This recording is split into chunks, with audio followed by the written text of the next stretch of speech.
Hello. Hello, everybody. Actually, let me see if I can move. I do not have my little thing today, my little light, because I don't know where it is. Okay. Hello, everybody. I know I missed everybody. I missed everyone. I haven't gone live in a minute because I was out of town and then my family was here, or actually the other way around. My family was here and then I was out of town. But I did not expect to get back early today. I know I missed you guys too, Johan. I missed you guys too. I did not expect to get back early today. So, but I did, and I'm glad. It is Eid, I think. So happy Eid to everybody celebrating. I went to so I could support not just local, but support my my Muslim brothers and sisters here. So I went to a why did my eyeshadow come off on there? My I wasn't. Hey, Dawn. Yeah, so I wasn't. It's last minute. It was last minute because I got back early. I didn't think I was going to get back until like 5 today. And then we ended up getting back at 1:30. So I was like, I have to jump on. I have to jump on and say hi to the fam, especially since I was off the last couple weeks, or the last like week and a half. Wait, is it not Eid?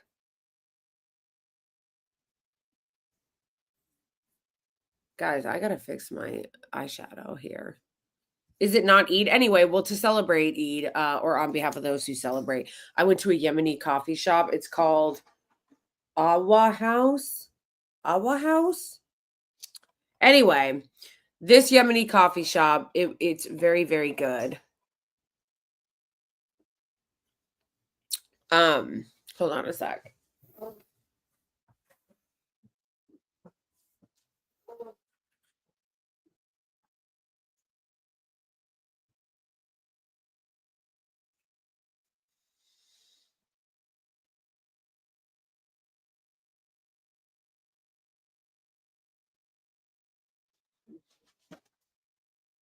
Okay. Okay.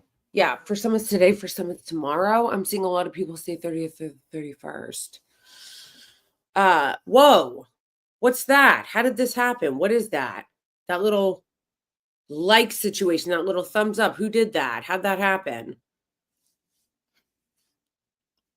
It's Eid in Palestine. In Egypt, it's tomorrow.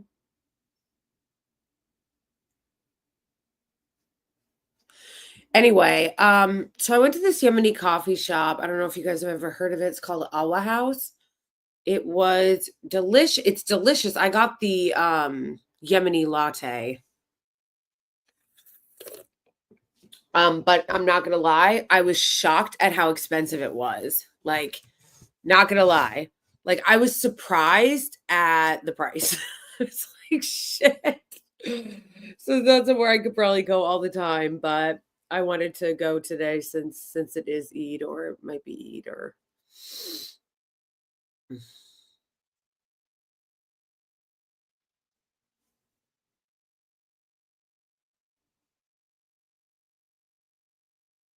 no, thankfully, no, it wasn't that expensive. But honestly, like I live in Brooklyn, so I'm already used to expensive lattes. Like if you want a latte here, you're looking at $8, you know. So I'm already used to expensive lattes. I wasn't expecting, and I always get, for the most part, I get quad shot because why would I want a latte with only 2 fucking shots of espresso in it? Like, come on. Like, I always get a quad shot. So, I got a quad shot, and it was usually if I get a quad shot, it'll be like $9, you know, $8 to $9 or whatever. It was over $12 for this latte, and it's not even six. I think I guess this is maybe 16 ounces, 12 or 16 ounces. I don't even know, but it's not that big. So $12, I was a little like, whoa. But it is very good. It is very good. And supporting a good local business. So Yes, Eid Saeed to those who celebrate today. Yeah, it was really cute. They had like a little Eid Mubarak sign in there, which is so funny to me because like real talk, like if I would have seen that like 15 years ago, it would have scared me. Because that's how like low key Islamophobic I used to be. Where like if I would see things that were like overtly Muslim, I would like get scared. It's so embarrassing. It's so embarrassing. Oh, it means blessed and Eid. Okay. But I think it's important to be honest about those things even when they are really embarrassing. But anyway, how have you guys been? I missed you guys and I'm glad to be on with you guys today. I can't tell you guys. I miss my dog so much, you guys. Like, it's not even funny. I miss my dog so much. Yarman! Yarman!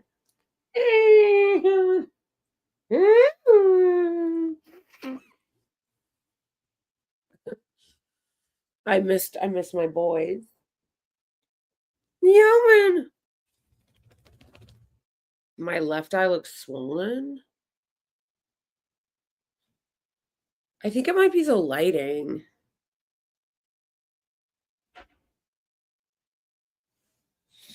Ham! Are you getting a little self-conscious, Ham? Why? Suge Knight! Wait, is Culver City in Los Angeles?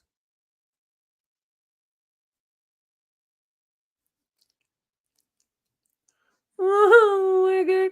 You guys look at how cute my dog is. Oh my god.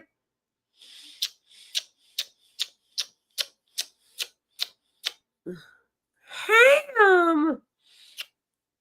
Oh my god. Why you great? Oh my god. Yes, thank you, old bony bird. Please do join us on Twitch. Yes, go to Twitch. There's only 4 people watching on Twitch. Go to Twitch. I don't know why my eye looks swollen. Maybe it's because of the lighting from the outside. Yarman. No, Yarman is not actually his name, okay? His name is actually Melvin, but I'm calling him Yarman right now. Do you guys ever do that where like if you have a dog or a pet and you kind of just like keep giving them new nicknames over time? Like I call him right now, I call him a lot of times I call him Shaky, even though his name is Eggy. Shaken! Or I'll call him Shaken.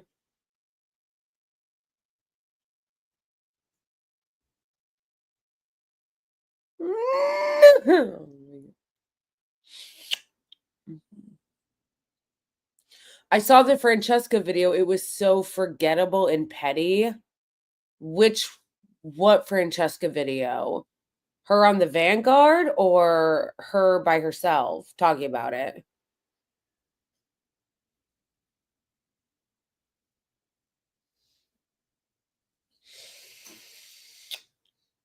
Oh my god, I miss you, Dragon. I'm like actually really codependent on my dogs. Like I'm like upset being away from them.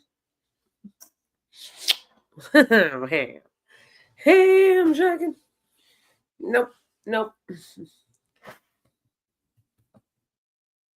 Yes, exactly, Zainab. Literally that. That's exactly what I'm saying. Like it evolved, like the nicknames evolve over time. So like I call Melvin and then I'll call him Smelvin and then I'll call him Smellball and now I've been calling him Yarman even though its name is Melvin. Or I'll call him Hellman. Hellman. But yes, Melvin is his Christian name. Just like Eggy. Why you gray, Suge Knight? I've also been calling Eggy Suge Knight. I don't know why. Why have I been calling you Suge Knight Jacket? Oh my god. Oh my god. Hellman. No, Hellman like the mayonnaise.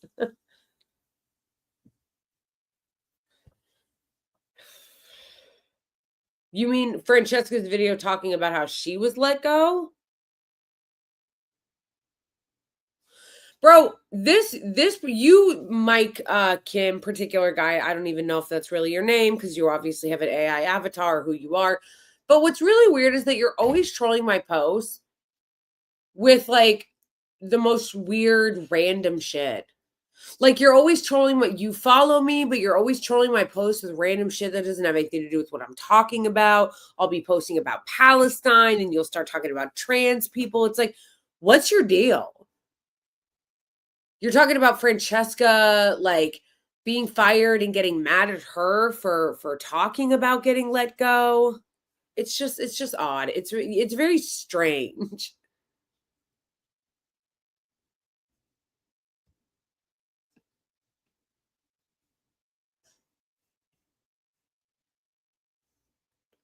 Yeah, it's just really weird. Yeah, he just said, I don't understand how people can kiss their dogs. Are you kidding me? Are you kidding me? Kissing my dogs? Kissing dogs is everything, is all the time. Are you fucking kidding me right now? I would never not kiss them.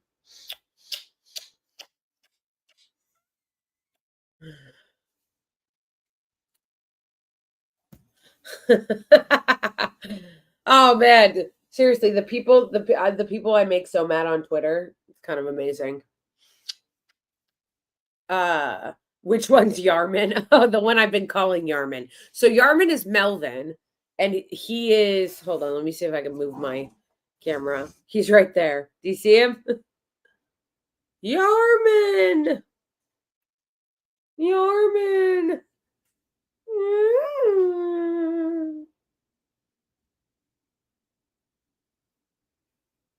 You know what I love? I love that my dogs are black and white, so they match everything I wear. You know what I mean? Because black and white matches everything. Yeah. Yarman. And this is Eggy. This is Suge Knight. I also love how Eggy will sit like a duck. Like, you see what I mean? It's giving duck vibes. It's giving duck in a pond. It's giving mallard. He's so perfect. My dogs are so perfect. I love them so much. The dog breed, they're both dachshunds.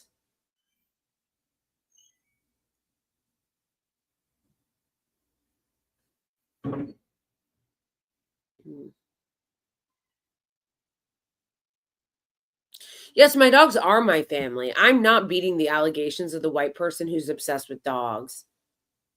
I am the white person that is obsessed with dogs and thinks of them as people, as my children.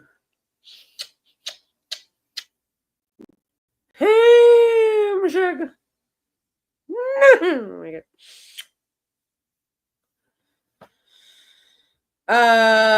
Thank you. Yes, you can. And by the way, I want to give a special shout out to everybody who donated to me this weekend. Everybody and people who became patrons and Ko-Fi members. Thank you. I don't know if you guys heard, but I had a little bit of a disaster fiasco because my husband and I were idiots. It was our fault and didn't put the fucking keys for our dog sitter in the fucking thing. And we had to call a locksmith to come out, and it cost us like $500. You know what's funny though is that when I posted that video on YouTube of me complaining about it, I don't know if you guys saw it. There were people that like were acting like I was lying. Like they were like $500, hundreds of dollars. It's like $80 to call a locksmith. I'm sorry, bro. Do you live in New York City? Are you new? It's 2025. It's hundreds of dollars to get a locksmith at the last minute in Brooklyn. Like, please. Anyway, though, yes, a couple people did become Patreon members this weekend and Ko-Fi members, and you guys are awesome, and I love you, and I appreciate you. We're building up Left Media now. Which, speaking of that, we're gonna have to talk about TYT. And yes, Trump threatening to bomb Iran and Greenland. He also threatened to invade Greenland. This is right after Tulsi Gabbard really posted on Twitter, Trump is the peace president. Get the fuck out of here. Get the actual fuck out of here. Trump is the president of peace. Please, bitch. Yeah. I've been keeping up. Now it's exhausted. I know. But I still need to talk about it because people have been asking me about it. People have been asking about it, and I got to give the people what they want, okay? I've got to give the people what they want. But this is also not a gossip channel, so we're not going to be talking about it for 9 years. But it is newsworthy. Oh, his paw smells so cute. But it is newsworthy. It's a big deal. And it's sad. It's really sad. And what is the other thing I was going to say? Wow, my dog is really shedding. My dog is shedding hardcore. Hey, I'm shagging. You're sweating a lot, shagging. Not sweating, shedding. You're shedding a lot, shagging.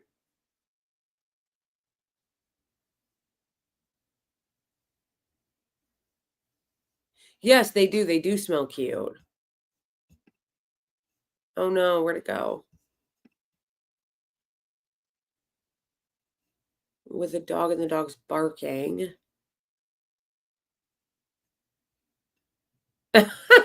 That's kind of funny. I know. I just ignore it. Like, that's what dogs do. Okay. Make sure to like the stream too, you guys. And if you can, watch on Twitch, not on YouTube.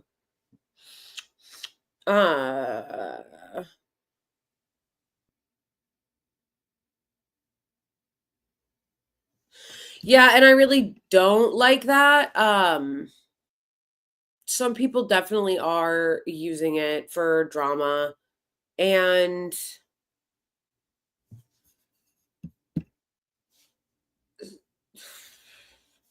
you do, Zainab, do you this I didn't know. I mean, I have noticed obviously a shift since 2022, but that was mostly in Anna. And that has definitely amped up since 2024. And since Trump won is when I started feeling like I was noticing it more in Jank. But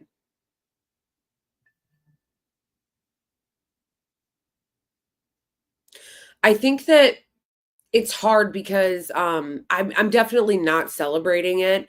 I feel like some people are using it for drama and for clicks and for like celebrating their downfall, but I actually think it's really sad. And and it's really sad and highlights the fact that we really don't have really left media. Did you guys see that that photo that Media Matters released about all the different media, and it had it in like bubbles, red and blue bubbles, and all the bubbles were fucking red?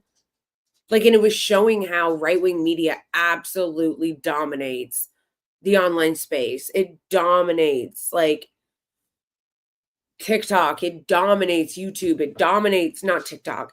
TikTok was the only one where it wasn't fully dominating it yet. But it dominates every other aspect of media, right-wing media. And the highest one that was on there was TYT. Like the biggest blue bubble was TYT. And like, what does that tell you? What does that tell you? Oh, ham. Oh, ham. Ham chicken.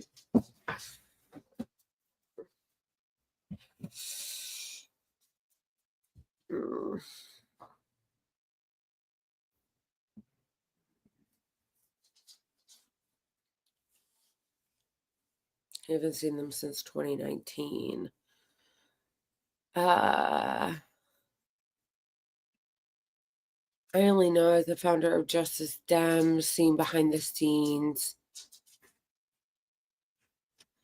See, honestly, I dismissed a lot of the criticisms that TYT got about Justice Democrats because, like, at the time, like, the way it sounded was that they were just tone policing and being purity testers, like, because like from what I'm remembering, and I could be remembering it wrong, the story I heard was like basically like Justice Democrats formed and he was one of the founding members, Jank was, and then they basically ousted him out of an organization he helped found because he had like sexist writings from 20 years earlier, which to me was really over the top, tone policing, purity testing, especially since it was like, okay, then why'd you found it with him? You didn't know this before? Like you didn't bother to do any due diligence or check before?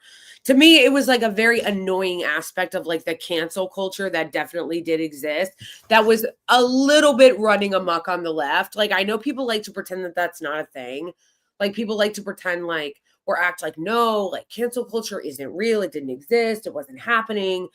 But it did exist and it did happen. I feel like some people did take things too far and did tone police too much and did get outraged too much. And like ousting Jake of an organization that he helped found because you decided that his tweets were like sexist and you didn't bother to check that before you founded the organization, I thought was cringe. So that was why I dismissed it at the time. I was like, that's cringe. Like they should have thought about that like before they started the organization if they're really gonna have a problem with it. But again, that was years ago though. Didn't Justice Democrats form in like 2018?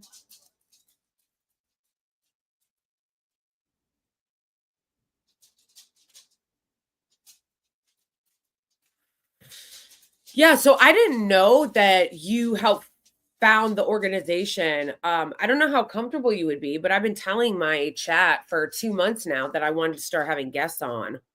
Okay. I've been telling chat. I know I've been telling you guys for 2 months that I want to start having guests on.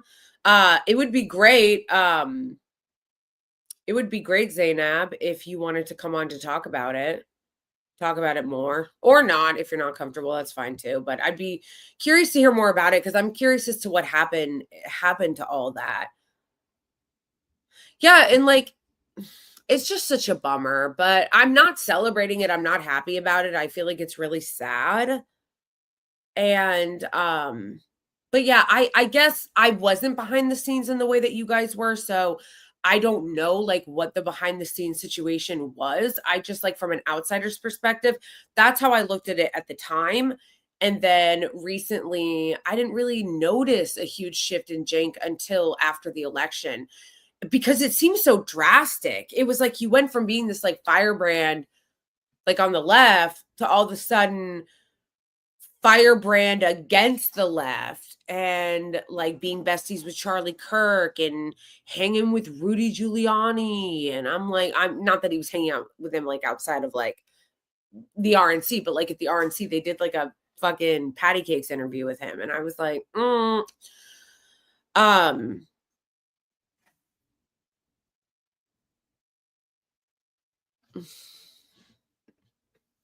yeah, sure. I wouldn't. Yeah, that would be great. Maybe you can. Hey, I know that I'm very unprofessional in that like I don't have an operation here, so it's not like I can have a producer reach out to you. So I could just say if you're around next Thursday, that's when I stream next. So maybe I could have you on to talk about it on Thursday. And you're right about that. I struggle with that because I totally agree with the message of being against the duopoly, but I also like understand why people feel like they don't have any other choice but to go into one direction or the other because we have such limited options for parties.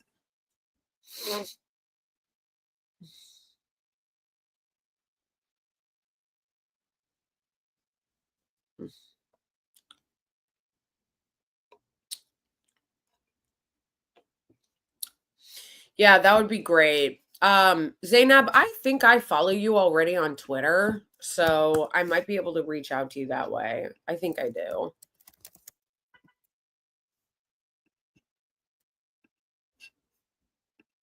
Yeah, I already follow you on Twitter. So I will I'll message you about like a time. Like I usually start at 2:30, but like a time to like come on Thursday if that works for you. But yeah, it would definitely be good to hear more about it. And not just for like gossip like thing cuz that's not how I mean it, but I do think it's important to talk about it and to hear about like what happened and what that experience was like. It's really frustrating. I'm more even too like I'm more anti-duopoly now that I've seen what a epic failure it's been, trying to take over the Democratic Party. Like I was very, very excited about Justice Democrats. I was very excited about brand new Congress. And I was very supportive of all the squad and like all the people that came in during that. But I feel like it has been um like I was excited about all those things, but then they didn't do anything.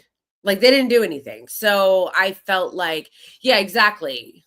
Exactly. So um yeah, and actually I would really love to hear that from you when you come on. Like what kind of lessons you feel you learned from those experiences, because I was definitely more sympathetic to that when it was happening, because I thought, yeah, it's a great idea. Elect these people, have them do like a takeover of the Democratic Party, like the Tea Party successfully did with the Republicans, and it epically failed. So now I'm definitely more sympathetic to the anti-duopoly perspective and being, not for either party and realizing that both parties are trash, because I saw the way that, the progressives really tried to take over the Democratic Party and it didn't work.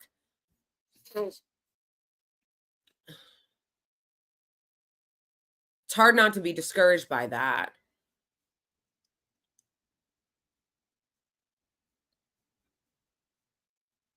Yeah, don't get me wrong, I love Kyle. Like, I think Kyle Kalinski's great. I think he's a really, really genuine person who really cares about politics, but I don't think he's right about this. I think that he thinks that this is going to be the time that the Democrats fight back and take over. I have seen literally zero evidence of that. Like, where is the evidence that the Democrats are suddenly fighting back and taking on they're not doing any of that. They're not doing any of that. They're capitulating like 1,000%. Like, so I feel like Kyle is wish casting a little. Like, there's definitely some wish casting happening. Oh, somebody just sent me $5 on Cash App. Thank you so much, whoever that was. Hold on, I'm going to look so I can thank you. Ron, I'm not going to say your last name, Ron, because I don't want to dox you or out you or whatever, but just sent me $5 on Cash App. So thank you very much. Shout out to you. And shout out to Ahmed Salem, who sent me $20 on Cash App yesterday. Oh, wait, no, Tuesday. Sorry. Thank you. Hold the phone. So yeah, so anyway, I definitely feel like that's not gonna happen. And I've seen literally zero evidence of it. Why is my camera like oops, I think I just made it. Hey, cool story. I just messed up my camera even more. Okay.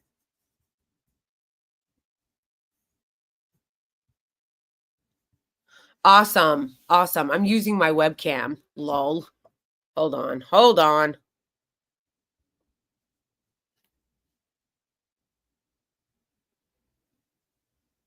Okay. Get some Windex. I don't think you can put Windex on a computer screen. Can you? Nah.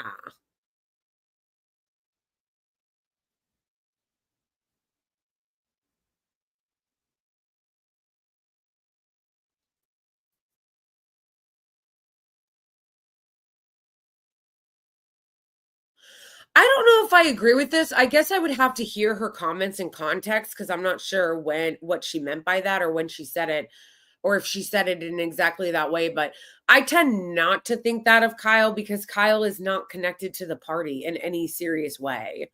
So to be like, oh, he doesn't want to lose access. What access? Like he's not an insider.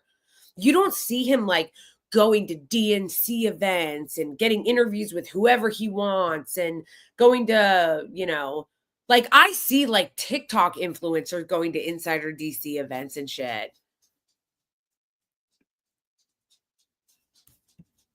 But I don't see that with him. So I don't really know um like what insider access he's supposedly trying to protect. You can't use alcohol on a computer screen, it'll destroy it, bro.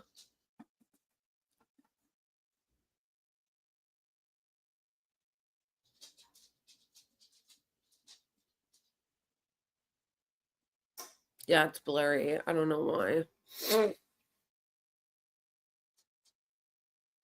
Thank you, Mark.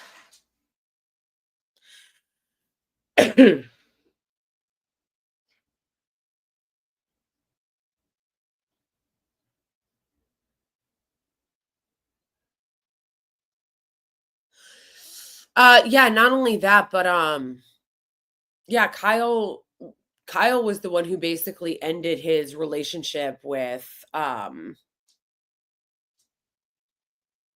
Joe Rogan, not the other way around. So I don't really see him as being someone who's like trying to get access when he doesn't really he's not like a Democratic Party insider by any stretch of the imagination.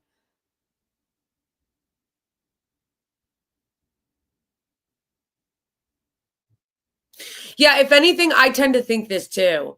I think that if anything, that Kyle is on some cope, is on some cope. Like he thinks, like I've seen him and I think he believes it, that like it's now the real time the Democrats are going to start fighting back. It's like, no, they're not.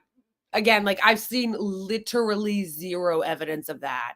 There has been zero evidence that the Democrats are going to fight back or do anything to fight back against the Republicans. There was much more of a resistance. There was much more of a resistance against the Republicans in 2017 and in 2018. The first time, the first administration, there was a lot more of a resistance to the Republicans than there is now. There is no resistance to the Republicans from the Democrats. What, Chuck Schumer? We will win. Gavin Newsom? Oh, my son loves you, Charlie Kirk. My son loves you. That resistance? Like, there is no resistance. I don't think you can use alcohol on a screen.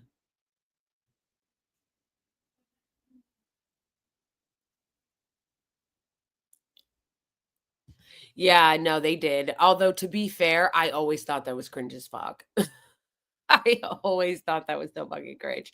Yeah, we're talking about Kyle Kalinske. Yeah.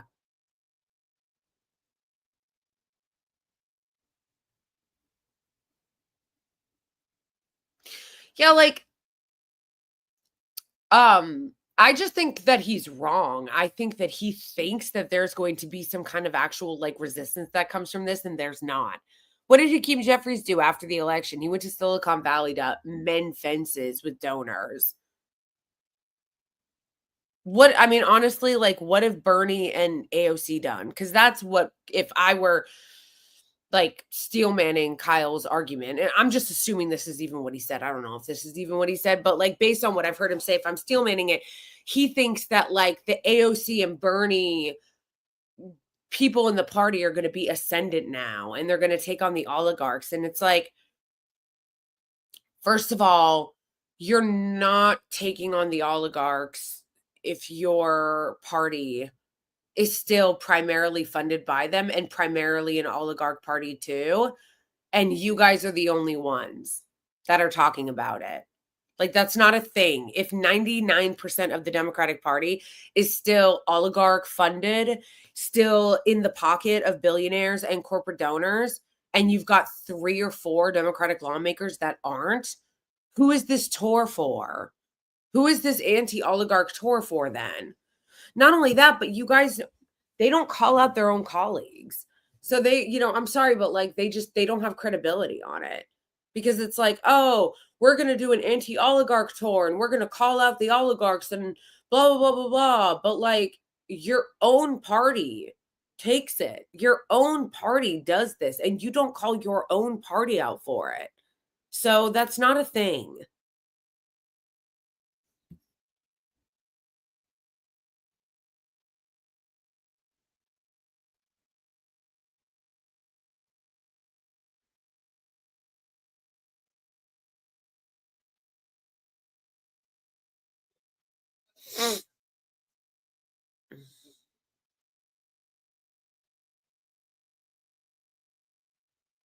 Yeah, so I don't think that's going to happen. Also, I'm done with AOC and Bernie Sanders because what are they doing? What is this quote unquote anti-oligarch tour for? What is it? Who is it for? What is it for? What is the message? Because I honestly I haven't seen any of the rallies. We could watch one if you guys want, but I haven't seen any of the rallies. I don't even know what the rallies are telling people to do, right? Like, what are the rallies telling people to do? Has anybody seen them? Has anybody been to them? What are they telling them to do?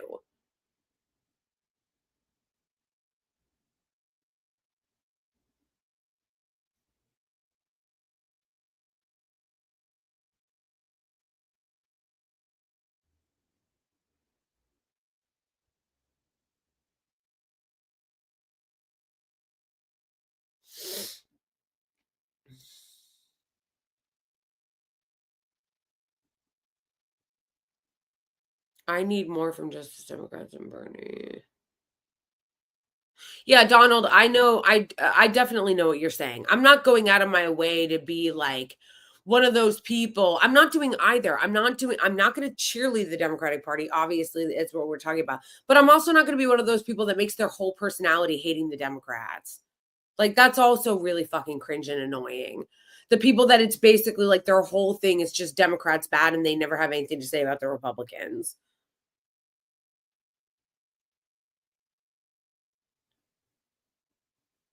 Has anybody in chat been to one of their rallies, their like anti-oligarch rallies?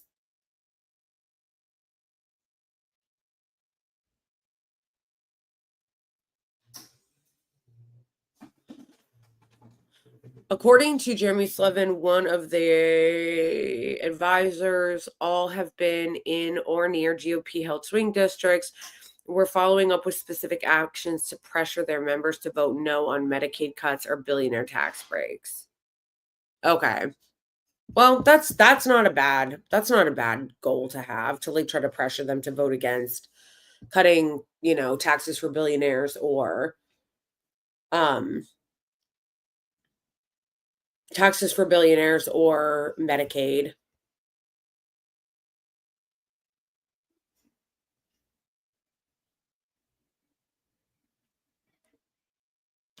I think that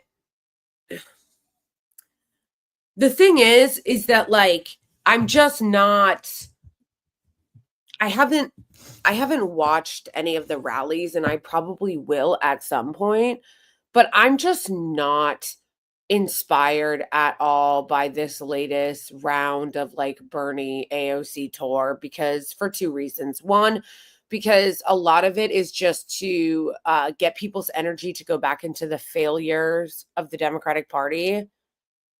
What are they saying they're going to do different?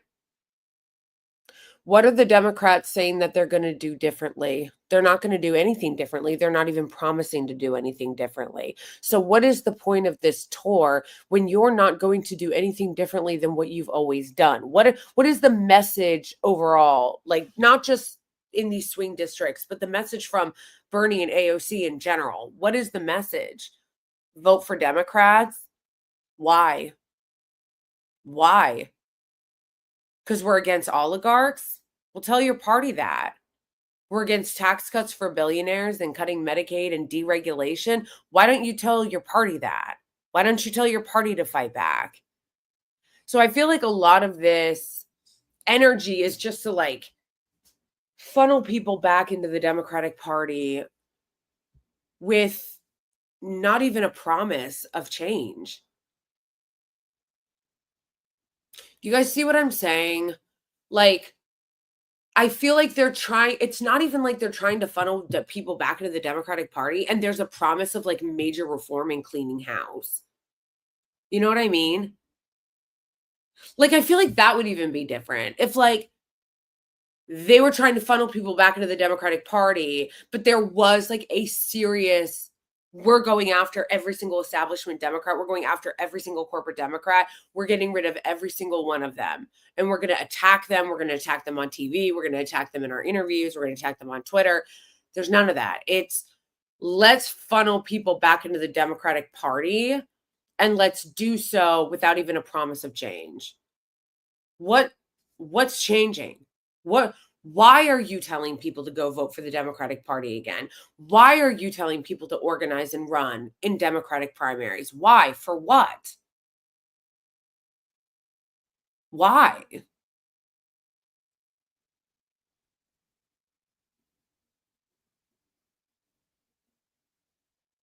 So, yeah, that's why again, that's why I'm not really like understanding when Kyle is like, "Yeah, the Democrats got to do this and the Democrats got to do that." It's like, "Well, yeah, but they're not.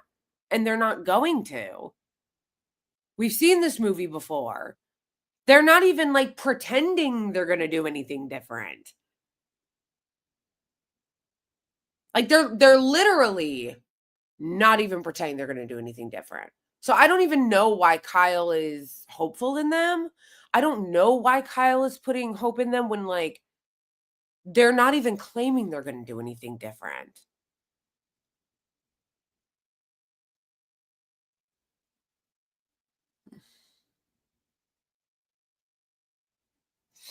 Also, the other reason why I don't like can't fuck with AOC and Bernie anymore is because of Gaza. Like that's totally changed the way that I view the world and politics and um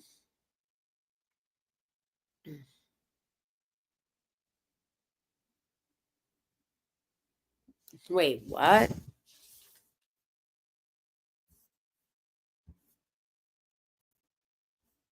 Um,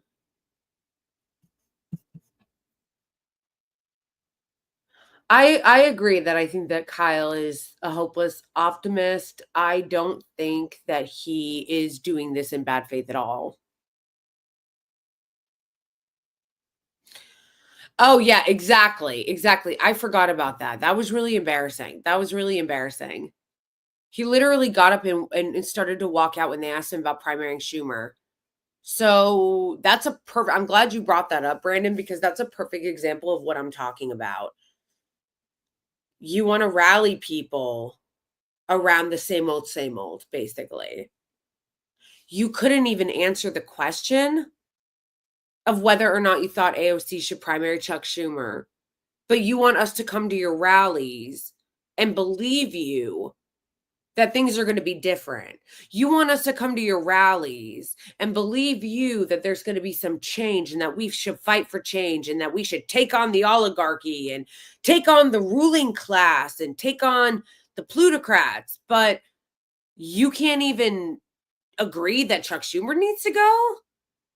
Not only can you not agree that Chuck Schumer needs to go, you're mad that somebody even asked. You can't not only just not agree that Chuck Schumer is being told that he should step down, which he absolutely should. Like the fact that there's even debate about this is insane. Chuck Schumer should have gone a while ago. He should absolutely resign. He should retire. But the fact that Bernie not only doesn't agree with that, but was offended that he was even asked that is insane. And you want me to go to your rally and believe that things are going to be different. Get out of here. And then both of them have been horrific on Gaza. Horrible on Gaza. So I'm not interested in them. I'm not interested in their quote unquote let's do supposedly change and get people excited about the Democrat. Why? Why? Both of you are trash on Gaza. Both of you defend. Fucking Bernie Sanders voted for the confirmation of fucking Marco Rubio, who's now disappearing people off the street. You guys have said nothing criticizing your Democratic colleagues, nothing about telling Chuck Schumer to resign, but you want us to believe that you're fighting oligarchy. You want us to believe you're fighting oligarchy, and so should we. The math isn't mathing here, you guys. And again, I'm not just trying to be a hater, okay? I'm not trying to just be a Democrat bad, like contrarian, but like there's no opposition, folks. Like there's no opposition.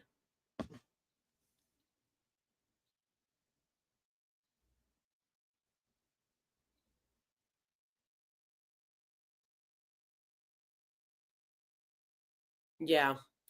And I don't know. I don't know. I saw Dawn, you just asked like what's the alternative? And I don't know.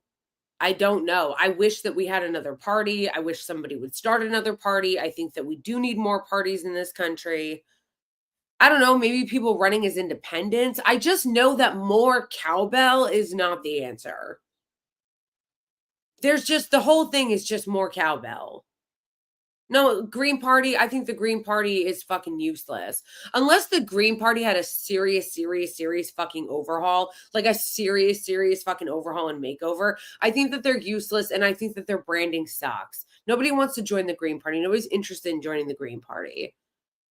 Like, I feel like there needs to be something way more drastic. I don't know.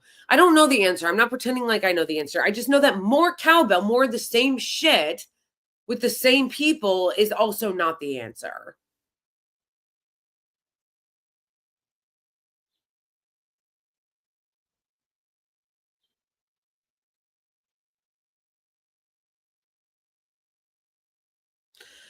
Maybe it would be, I don't know, maybe more people should run as independents. My district has a pretty useless Democrat that's been in office for like 40 years. Somebody should run as an independent against her.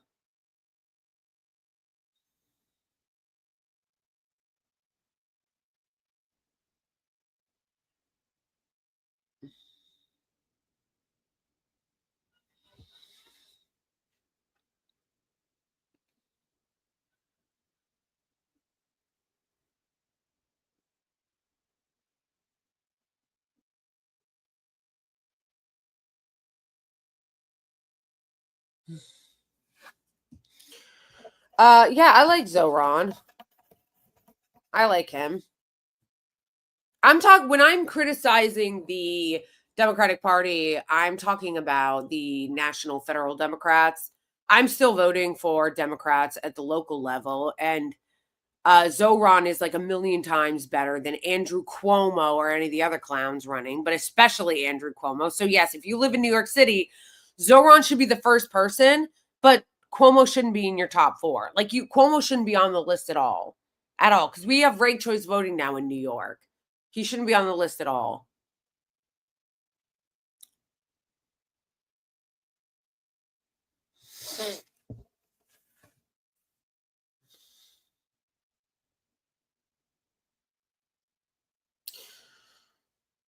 Yeah, we also need we need a labor party. We need a labor party. We need a party that focuses and cares about labor and also an anti-Zionist party.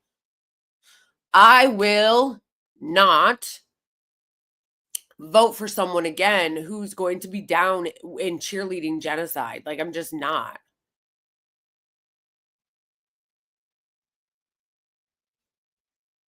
Yeah, well, with that attitude he will be.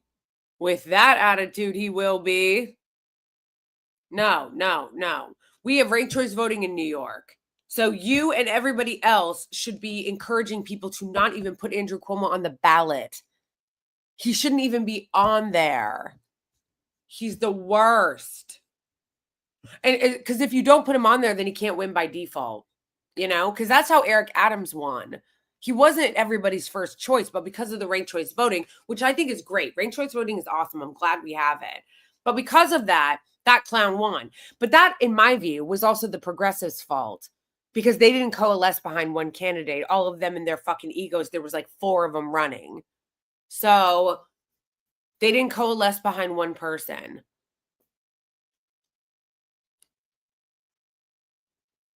No, he really doesn't have any business running again. So the fact that he is a joke. He's also a lunatic Zionist, you guys.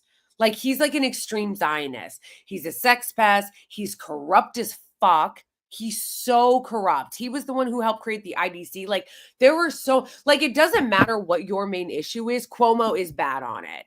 Okay. So if your issue is like women's rights and LGBTQ plus rights, he's bad on it. If your issue is corruption and money in politics, he's bad on it. If your issue is foreign policy and being anti-Zionist, he's a lunatic Zionist. Like he's bad on every issue.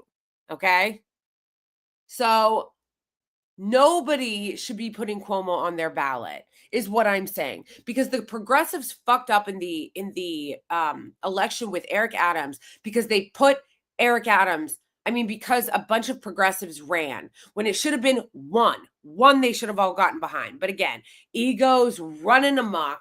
So a bunch of them had to run and all be in it together and end up canceling it out. And that gave way for Eric Adams. So everybody should be on the same page, that it should be a bunch of whoever else is running, and don't put Andrew Cuomo on there at all. Like, don't put him fourth or fifth. Just don't put him on.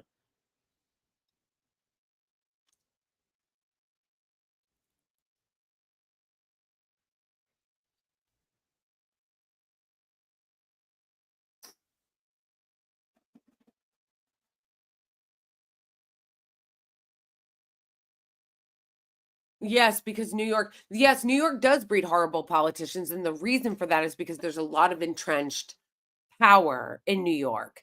It's very hard to get into politics if you're not a corrupt piece of shit who's already been working your way through the ranks. The machinery in New York politics is just so entrenched that, like, it's really hard to get elected if you're not already a part of that machine. And then, of course, money in politics. Like, I have no doubt that even if my congresswoman, who's 100 years old and has been in office now for like 35 fucking years, if she were to leave, I'm sure there's a whole slew of corrupt clowns that are waiting in the wings to be like, we're next.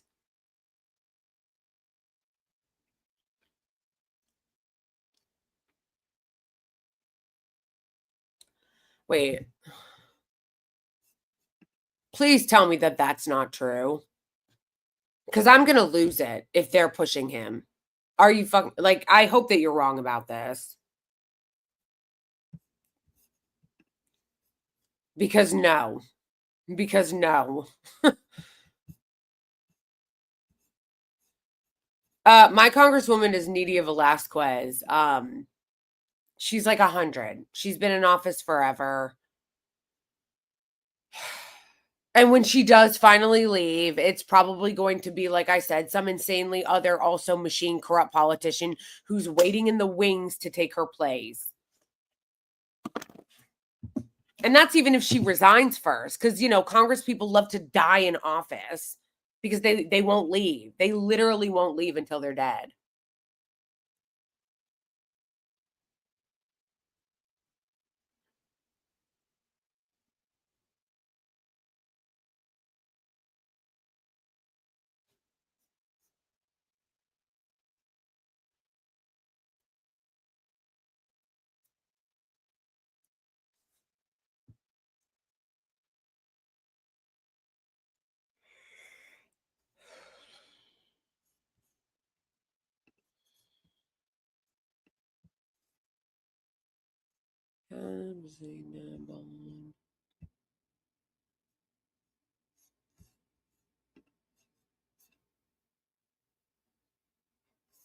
Oh my gosh, what a moron, whoever this person is.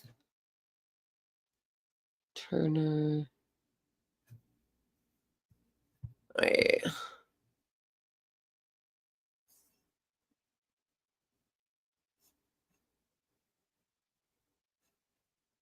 Yeah.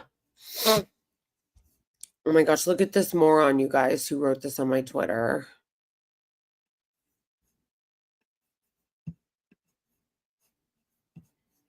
Bro. Civilians were murdered under Biden. Stop defending Biden. He started this war. Who is this idiot? Who is this idiot? First of all, this is literally but Hamas. This is literally but Hamas. Yeah, bitch. And when Biden was in office, I talked about what a piece of garbage he was nonstop. He's not in office anymore. Trump is in office now. Therefore, the dead babies that I saw on my phone today, he is responsible for. Period.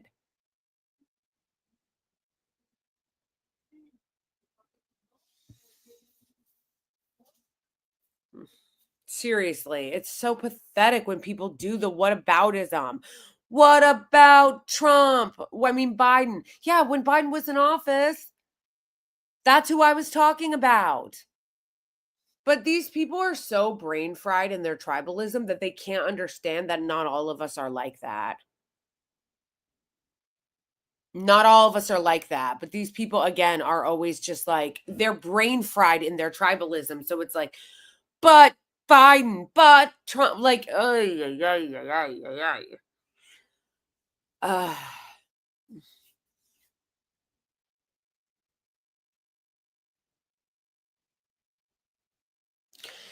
yeah. So did you guys? I don't know if you guys know like how like updated you guys are with like. Wait, but these Bubba. Exactly. That's what I'm saying. It's just like I got online today, and one of the first things I saw was a man running with a baby right after they had been bombed. Well, who's president now? Trump is president now. So he owns that shit. Just like I relentlessly fucking scorched Biden when he was in office.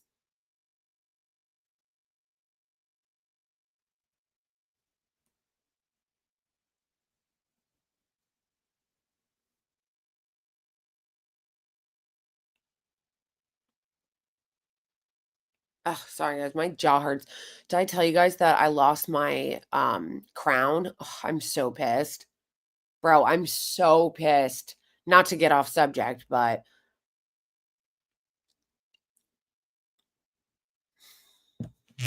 it's very upsetting because I told you guys. Oh, I think I did tell you guys because the reason why I didn't have a stream on Thursday was because I was at the dentist for like 4 hours. Bro, I was at the dentist for like 4 fucking hours on Thursday, getting the rest of my broken crown taken off and then getting a new temporary crown put on. It cost me $500. That was my copay, guys. My copay, which of course I didn't have. So I put it on a fucking credit card because that's what Americans do. We don't have any money. We're like the biggest fucking in debt nation on the fucking planet. So everything is our consumer debt, our credit card debt's insane. So of course I didn't have the money for the copayment of the crown. So I put the crown cost on my credit card that has a 28% APR on it, interest rate. So that honestly, I feel like I'm just like that's like the average American. Like I'm just the average American. I can't afford my dental work because we live in an incredibly corrupt country that doesn't have universal health care. So I had to pay $500 for my crown, which was again my copay. That was just my copay outside of the insurance because I have insurance now. So outside of the insurance, that was my copay that I had to put on my credit card because I couldn't afford it. So get all that. That's my temporary crown, right?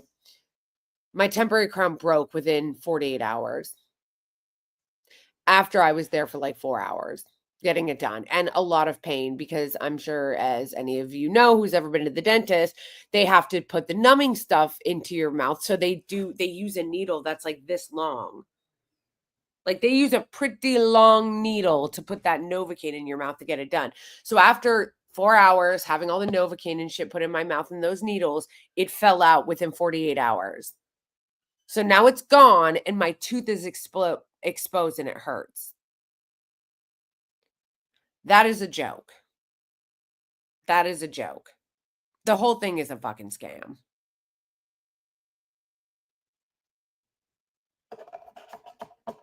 Mm.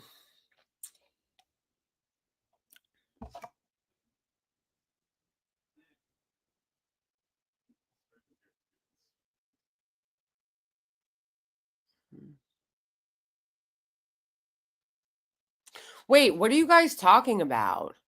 This, Zainab.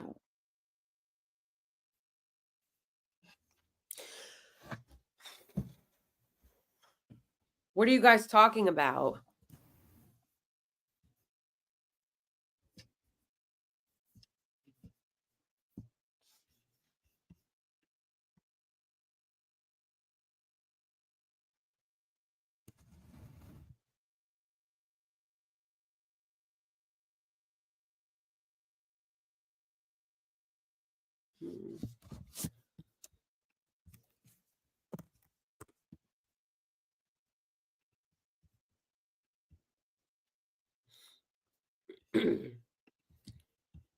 Yeah, we gotta.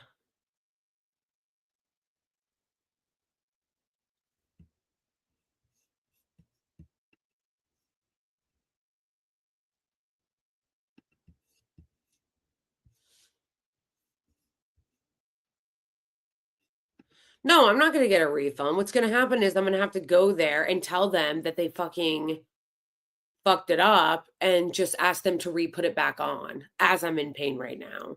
Yeah, the whole thing is a scam.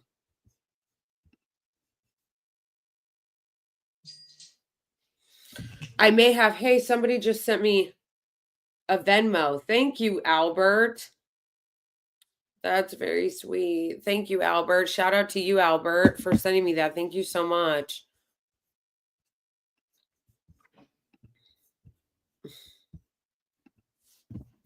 Did you guys hear it? I heard it on my phone. It made like a little ting. Thank you, Albert. If you're watching this, I don't even know if Albert's watching this, but if you're watching and you saw that, thank you.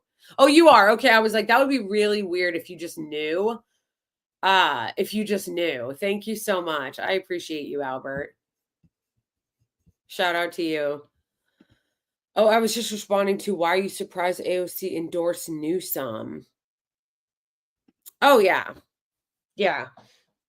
Yeah, I know. I don't like when people act like it's like sus or whatever that like we liked AOC at first. I liked AOC at first. I was excited about AOC at first. Cuz she came in on fire and then it like dissipated pretty quickly.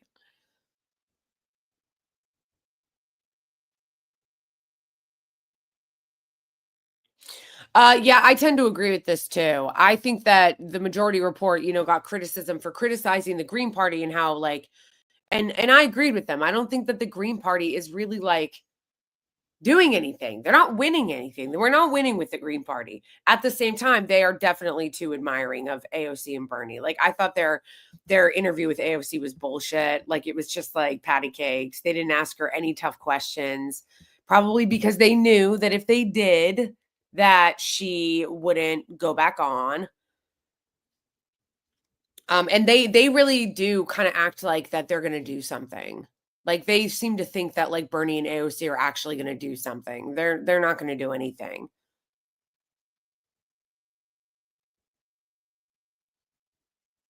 Which just remind me, I forgot about that. That was so embarrassing also that Bernie did that. Remember like a couple years back, maybe 1 or 2 years back, Bernie was interviewed by Crystal Ball on Crystal, Kyle, and Friends, but only Crystal Ball because he wouldn't agree to go on if Kyle were there because Kyle had said some mildly critical things of him.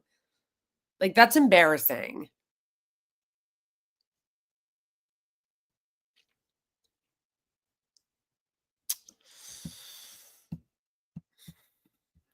Yeah, definitely. I like Emma, but she's definitely said some things that I was like, no. Like, I think I told you guys this, but she had this like insane tweet that was like, we need to have German style Nazi laws, anti Nazi laws, like speech laws. I was like, insane, insane, insane. And she's definitely to the right of me on a lot of things. She'll defend like the corporate establishment hacks a lot. But then again, I also don't want to be too hard on her. I do like Emma. I think Emma's really good on like trans issues, which is why I was so annoyed when she tweeted that really stupid ass tweet where she was like laughing about some girl getting her head hidden at a basketball game. I'm like, what are you doing, bro? Like making us look terrible. Um But at the same time, she is good on a lot of issues and she does believe in electoral politics, which I don't begrudge her for because I think that sometimes you do like I'm not going to be mad at somebody for wanting to engage in electoral politics when that is the world that we live in. And that is how the Republicans engage and how a lot of the Democrats engage. I just don't like acting like we're living in some time as if the Democrats are going to fight or the Democrats are actually going to do anything. And we shouldn't be pretending that there's someone that we're not, that they're not. But I also am not going to like shit on Emma for like being a liberal when like she doesn't really pretend to be anything else. You know what I mean? Like she's not pretending to not be a liberal. Right, and I think that she is pretty good on Palestine for the most part. You guys can correct me if she said some, like, horrible Zionist shit, but, like, everything I've seen, she's always been pretty good on that, and that is really important. By the way, somebody else just sent me money on Venmo, and, I don't know if you guys heard it, but that was a real-time donation. You heard the little cha-ching. It makes a little, like, money sound, which is cute. And that was Amy. Shout out to you, Amy. Thank you so much for the $20 donation. Um, it really helps. It definitely really helps, and I appreciate you guys a lot. I don't take any of this for granted. I appreciate all the support that you guys give me in any way that you can, whether that's donating to me on Cash App or Venmo or being patrons or Ko-Fi members. Like, I really appreciate you, especially since I haven't been able to accept super chats because the hoes on YouTube still haven't monetized my account back. Although I prefer it on Venmo anyway, because Venmo doesn't take 30% of it like YouTube did. I still want my monetization back on YouTube, obviously, but like when it comes to people sending me direct donations, it is nice on Venmo because it doesn't they don't take any of it. I think the reason why it's good to get it on YouTube when you can is because it like helps get your stream seen. And since they demonetized me, they have insanely limited the reach that my channel has. Like insane. It's very annoying. It's bullshit, actually.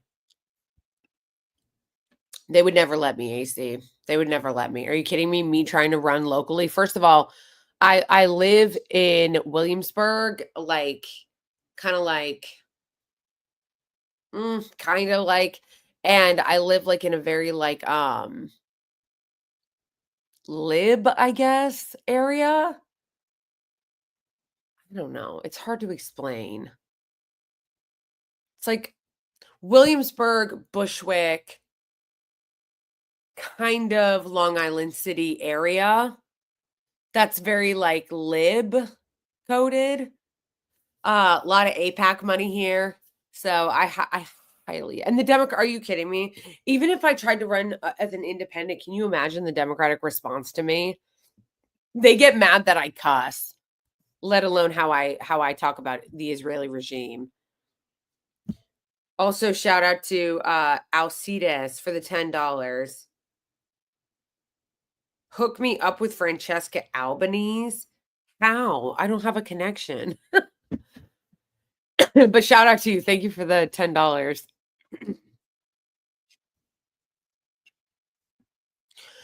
In NY, I live in like the Bushwick / Long Island City / Williamsburg area in New York City.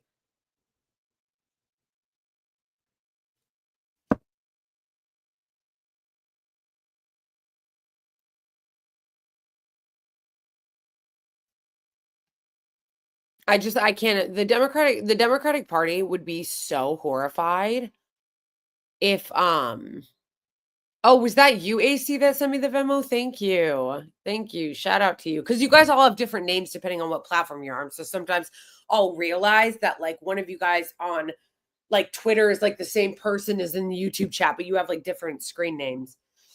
But yeah, I feel like the Democratic Party would absolutely lose their minds if I tried to run for office. Are you kidding me? Like I am a very left, economically, probably not as left socially as some liberals would like, anti-Zionist. So I don't really see how that would be popular.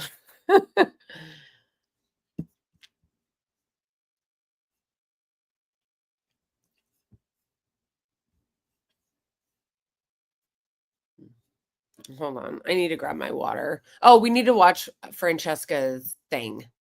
Her YouTube of her saying she's leaving or about her leaving.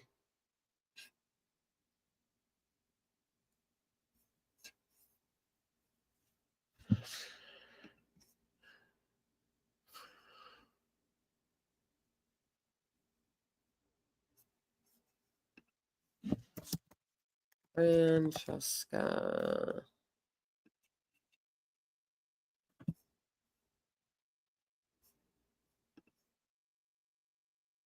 exes were psychos. This is and then you slowly realize that this is the only time that I think that she has addressed it. So, yeah, let's watch this. Oh, wait, I'm talking to the person who was the problem in the relationship. Unrelatedly, the Young Turks. And I'm going to make this as brief as possible because there are a million far more important and pressing things going on right now. As you know, actual fascism. But to make it brief, Cenk Uygur, the head of TYT, recently hath forboten me from appearing on any TYT shows because, in part, I said that him capitulating to right-wing framing on many issues meant he was, quote, acting like a bitch. And the truth is, he was. And I'll explain that a little bit later. But first, some backstory. So I have been a contractor at TYT for 10 years now, appearing on all of the shows as a fill-in host, as a guest host during election coverage, on the TYT main show, on the Damage Report, and on Indisputable, along with a lot of other shows.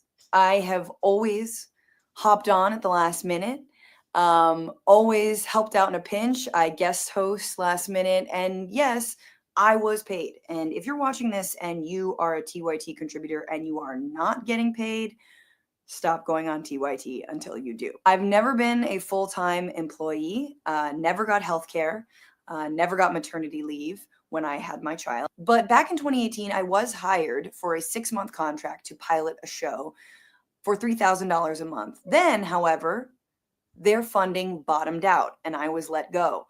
And they broke their contract. My reps at the time thought I should sue to get the full 6 months of payment and work that I was owed, but I didn't because I told them that TYT was good people and I wanted to maintain my relationship, and I did. That is until things started to turn for TYT politically. And this started happening around the pandemic. Around the pandemic, Anna Kasparian seemed to become focused on the issue of homelessness, especially in a city that I used to call home, which is San Francisco. She had an objectively scary experience with an unhoused person, and in fact, I went back to see when she told her audience about this. And I do remember the day that Anna told the story on air. In fact, I was also on after she told that story, but I didn't hear it at the time. It was within an interview that she was doing with an author by the name of Michael Schellenberger, who had written the book San Francisco: Why Progressives Are Ruining Cities. Instead of focusing on housing market prices, on how homelessness often leads to things like addiction and mental illness, Schellenberger focuses on Democrats who thinks go too easy on the unhoused. I remember that I jumped onto the show right after he got off, after that interview, and the TYT audience was really pissed because they felt like the framing and the platforming of someone like Schellenberger was a disservice to the issue of homelessness, mental illness, and addiction. Yeah. Anna apparently took that as the chat downplaying what happened to her rather than how the issues were presented. She's since gone on right-wing shows like Glenn Beck, Piers Morgan, and Jillian Michaels, among others, to retell this story and use it as rationale for why she feels the left left her, that maybe Schellenberger, that guy is a joke. Let's not forget that this Schellenberger was the guy that was like, Twitter files, guys, the Twitter files. But then like Elon Musk takes over and they completely change the algorithm to make it a right-wing cesspool where you're forced to watch all of Elon Musk's tweets. And then all of a sudden, Michael Schellenberger's nowhere to be found, you know? All of a sudden, there's no Twitter Files 2.0 from Matt Taibbi and Michael Schellenberger. They're not concerned at all. Insane hacks.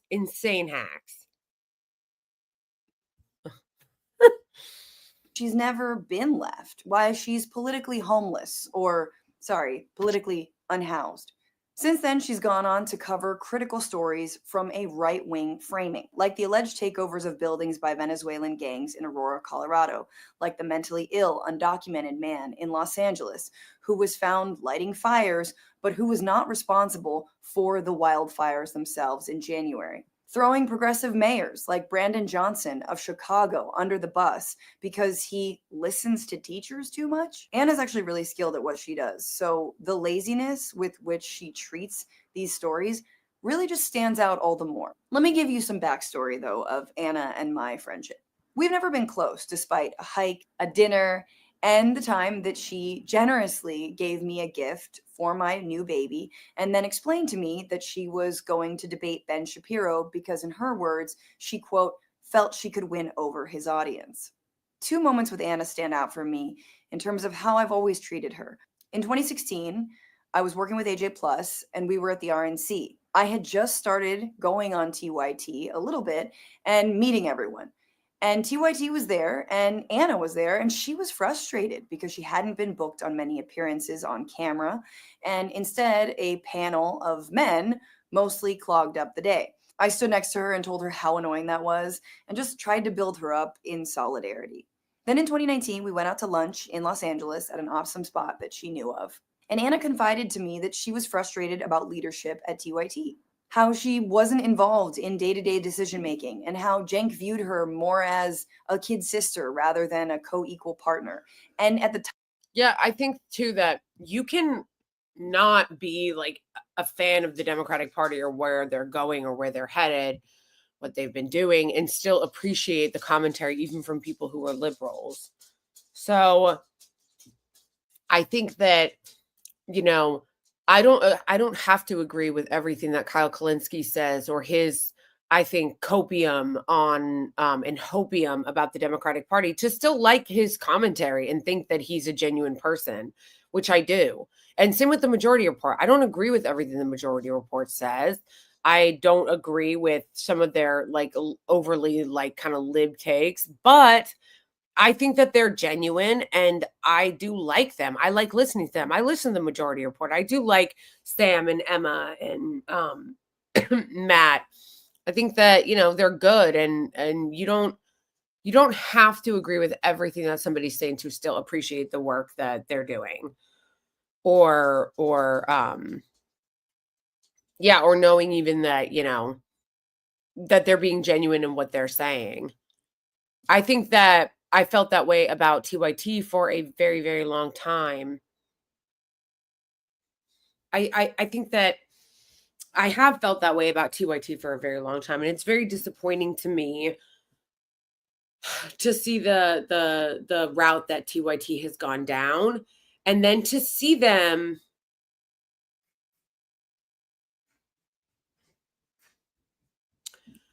like get rid of Francesca while they still are playing patty cakes with right-wing fascists and you know, keeping Brianna Wu on the fucking payroll. I just can't, you guys. time, she wanted to branch out on her own and do videos on a new channel. I implored her at that moment to stay.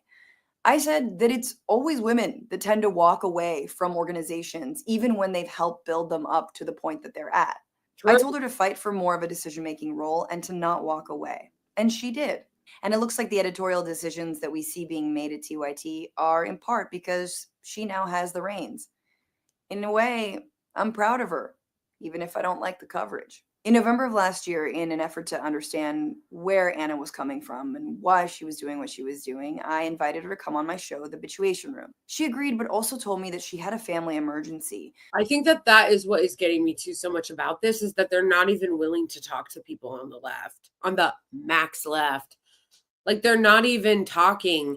Like, so it's like, okay, we're going to go chill with Dr. Phil and we're going to chill with that fucking turf hack, Jillian Michaels, who you guys don't even understand how much I can't stand Jillian Michaels. Like, she's such a fucking hack. And she's not even a political commentator, okay? She was like a weight loss grifter, okay? So Jillian Michaels been like a weight loss grifter for a very long time, okay? And they're going to go talk to her. They're going to go talk to her. They're going to go talk to Jillian Michaels, the weight loss grifter, who's just now doing politics, but they won't talk to people on the left. Like, That's really what gets me about this. That it's like, my problem now with like what TYT has been doing has not been that they criticize their own side or that they criticize the left in some capacity. Like, I'm okay with that. What I'm not okay with is them doing that while also giving in to right-wing narratives and framing and allowing the framing to happen from the right wing, and then playing patty cakes with right-wing fascists while they refuse to engage with people on the left. Like, that's the problem. The problem is not them criticizing the left. The problem is them criticizing the left from a right-wing perspective on right-wing shows with right-wing people, and then refusing to engage with people on the left. And then when people are on the left actually criticize them, like Francesca, all of a sudden she's not on there anymore. She's not even allowed to go on the damage report anymore. Like, what? What are you doing? What are you doing?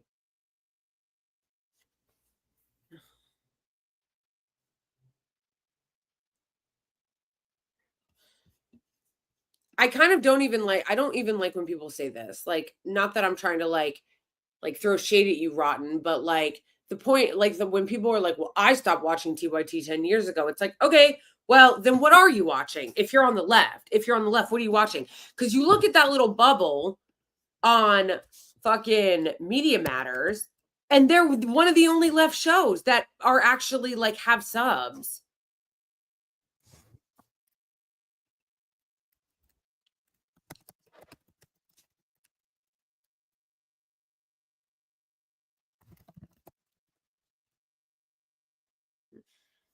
Here it is. This is why it matters. And this is why it always like annoys me when people are just like, why it always annoys me when people are just like, oh, I stopped watching the Young Turks 10 years ago. Nobody even watched it, whatever. It's like, okay, so then help me understand this.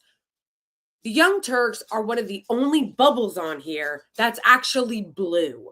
We are drowning in right-wing commentary shows, podcasts, and there is only a few that are even in blue. And I'm sorry, Trevor Noah, he's not he's not a leftist creator. He's not a leftist commentator. He's not a progressive commentator. Are you kidding me? Why is he even on here? He shouldn't even be on here.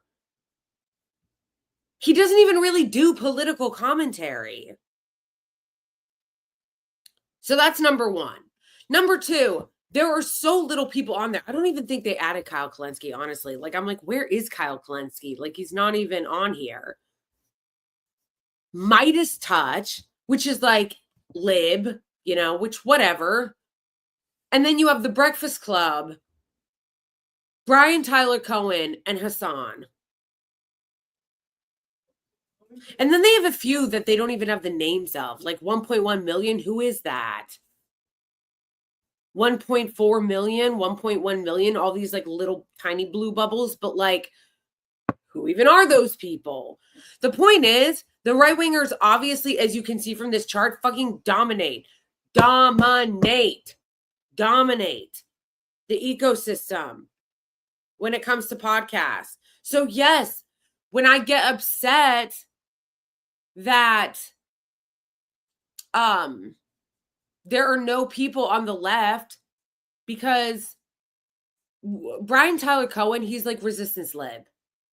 And I'm not saying that to be like disparaging or putting him down, but he's kind of like rah Democrat resistance lib. So is Midas Touch. So I'm pretty sure Midas Touch was started by a fucking Republican. So like, and then you've got, again, Trevor Noah, who doesn't even really do political commentary. He's not a fucking like progressive or leftist. So who does that leave? The Pod Save Bros, which are also rah Democrat. The Young Turks. Because the only other people that are on there are TYT and then TYT affiliates. You have like a Rebel HQ. You have Indisputable with Dr. Rashad Ritchie and the Damage Report. The only other blue ones on there that are actually on the left are affiliated with TYT, are TYT like branches or whatever. So yes, it does. To me, it is upsetting that they've gone down this path. It is upsetting that there is no, I don't even see Majority Report on here. I don't see Majority Report and I don't see Kyle Kalinske, who are the only two. Am I missing it? David Packman, who's also like a resistance lib. Oh, the Majority Report is on here. They're right here. Okay. So besides the Majority Report and like really, a lot of the people on here aren't even left. H3 podcast, they're not on the fucking left. Really? Ethan Decline. H3 with Ethan Decline.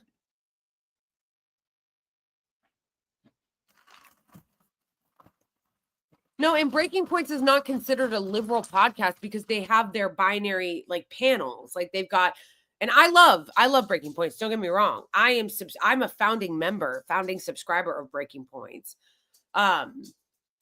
Because before I started doing this streaming, you guys, like I always was trying to support other streamers and other podcasters. Like I was subscribed to the Young Turks. I was a founding subscriber and member to Breaking Points, have been subbed, whatever, forever to Secular Talk and like all those things. So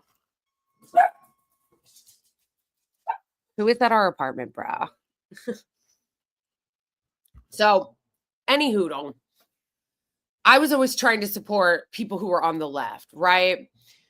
But the only two people I can actually think of that are on this list, because obviously I don't see Kyle Kalinske on here, is like the Majority Report and Hassan that aren't affiliated with TYT. Because I do consider like Dr. Rashad is progressive and so is John Iadarola, but they are affiliated with TYT. So who are the only two that are on here that aren't? That's like the Majority Report and Hassan.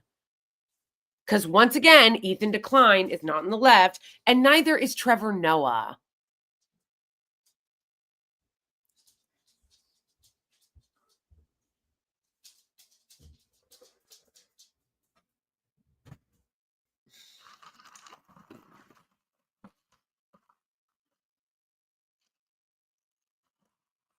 Yeah, so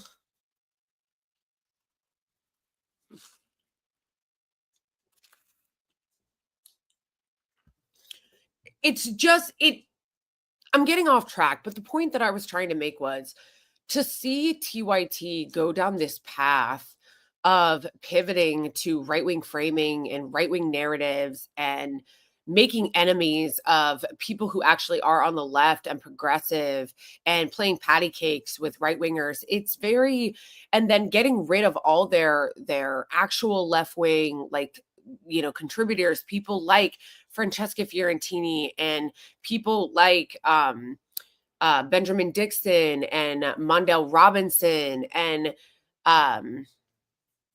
it and that doesn't even count all the other people they let go over the years for various reasons. I don't know why. I don't think all of them were ideological. I think maybe some of them were financial, but they used to have a lot of other good hosts and stuff that just kind of disappeared. Do you guys remember Grace? I don't remember her last name. She was a gay contributor on TYT. And I liked her because she gave like a Christian left perspective, which is like pretty much non-existent. There aren't that many religious people on the left. There aren't that many Christians on the left. And so I liked Grace because she was like a person who was on the left, very much progressive and had like a Christian perspective. She just disappeared. She was on TYT for a couple years and then was just gone. Yeah, same with Brooke Thomas, although I think that she left because she got like an actual job at like a news place, and that's why she left, I think.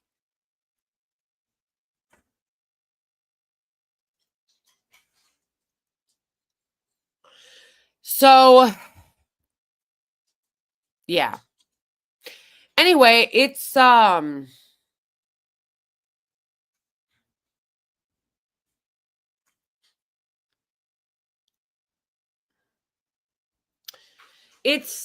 sad to me. It's depressing. It's especially depressing to me because we don't have replacements really.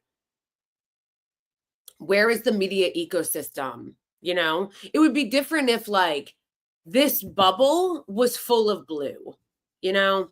If this bubble was full of blue and we had, you know, a ton of left creators and left media and a ton of left podcasts, and they were all in the tens of millions and had like 10 million, 15 million, or like Ben Shapiro, 25 million, like that would be like, okay, cool. Like 12 million, 13 million, you see all these on the red. If we had that, but for, I'm sorry, Jordan Peterson having 23 million, how embarrassing. How fucking embarrassing, okay? He's such a clown. He's such an actual clown. I can't. If we had this but blue, then that would be one thing, okay? But we don't. This is not blue. It's red. So for the Young Turks to just like go down this path is depressing. It's depressing because what do you have to replace it? It would not be as upsetting or as depressing if we had a giant ecosystem of like, it would not be as depressing if we had a giant media ecosystem of blue, where there was a bunch of shows that had tens of millions of followers that were like tens of millions of subs, and we had a huge, diverse, vast array of leftist creators and podcasts. We don't. So it sucks. And I think it's sad that they got rid of Francesca. You say that you're okay with having diverse opinions and diverse disagreement, but then you fire her? And fire is not even the right word because she wasn't even a fucking employee, but like, you just like kick her off. Like she can't even go on John's show anymore. Like, what the fuck?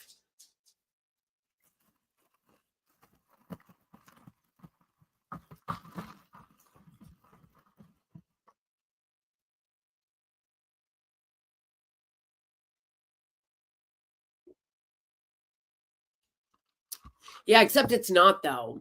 Mainstream media is not left. That's the huge thing that people always get wrong or always misunderstand. They think that mainstream media is left when they're not. They're just, mainstream media is corporate slop. It's the uniparty. It's not left at all. Thank you, old bony bird. I am going to be doing a shorter stream today because since I just got back and I wasn't expecting to do a stream at all. It definitely will be shorter because I need to unpack and, you know, all that shit. But we still have a little bit longer. I'm going to probably go for another half hour, 40 minutes. And then, but yes, thank you everybody who does support this channel. And also, guys, I'm going to need you to wish me luck because I have a lot of very upsetting dental work I'm going to have done. Did I tell you guys I have to get an implant in my front tooth? Yeah. Gonna have to get an implant on my front tooth because this one is coming out. I also got an infection on it. Yeah.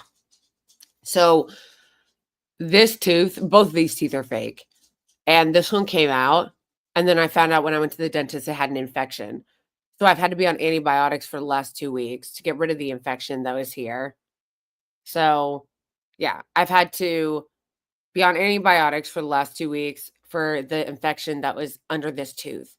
This tooth is unsavable, they said. So I have to have this removed and I have to have an implant put in. On top of that, my crown is still missing because the temporary crown fell off. So I'm in a lot of pain right now because that crown is gone. And it's still just the temporary crown that fell off within 48 hours. And I still need to have a permanent crown put on it. And then third, I have to have my wisdom teeth removed. That's a lot of dental work. That is not only going to be painful, okay? It's going to be a lot of dental work that's not only going to be painful, but it's a lot of dental work that's going to cost a lot of fucking money I don't have. So it's going to be going on a lot of credit cards, you know? Yeah, it's going to be going on a lot of credit cards because it's a lot of fucking money I don't have. So anyway, it sucks. It sucks. So yeah, wish me luck. Wish me luck this week because I've got 2 appointments. I've got 2 appointments that I'm going to be going to this week as far as my teeth. I have to go back this week because I have to tell them to put the temporary crown back on. Because again, they fucked it up. They fucked it up. They fucked it up. They put a temporary crown. The temporary crown should have stayed at least 2 weeks. Okay. Temporary crown should have stayed at least 2 weeks, but it didn't. So I have to have that done. And then I have a consultation for the implant, which really sucks because I need this implant, but they consider it cosmetic. Even though it's like, bitch, it's not cosmetic. If I don't get it, it's going to cause all kinds of other fucking problems. Anyway, wish me luck about that. There's just gonna be a lot of, you know what I need? I need you guys to wish me luck and good vibes to stay calm, because I'm letting myself get so stressed out about it, because I know that those two things, that it's going to be a lot of shit I can't afford. So there's going to be a lot of shit going on my credit cards because I can't afford this shit. And then it's going to be a lot of pain, a lot of needles, okay? A lot of needles in my mouth. That's going to suck. So yeah, wish me luck, good vibes, and reminding myself to stay calm and not get overly stressed about things that I can't control. That's the thing about the wisdom teeth. Actually, they can't wait. I was told now, I don't know if this is true, but what the dentist told me was that the reason why my crown cracked was because my wisdom teeth are shifting all of my my teeth and making my bite harder and harder, so that I'm cracking down on my tooth. It's a bunch of bullshit, you know? And actually, at the end of the day, who I really hate for this are my parents. Because if my parents had actually like taken me to the dentist when I was a kid and had given me braces when I was a kid, and had my wisdom teeth taken out when I was 18, like most people do, or 17, this wouldn't be happening. All these dental problems I've had for years and years and years, a lot of it is the result of just having parents that neglected me.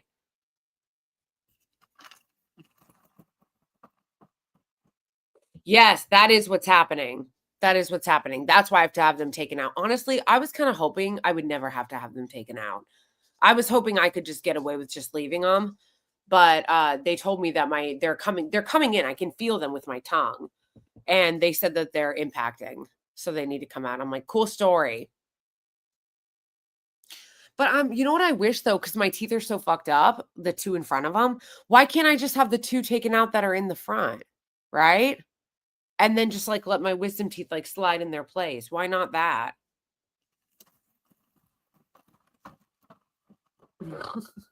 This comment. True. True.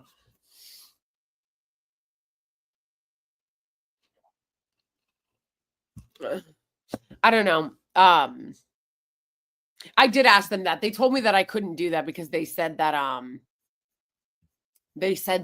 it wouldn't go in its place. They're like, that's not going to happen. It won't go in its place. But the reason why I thought it might is because it happened to me before.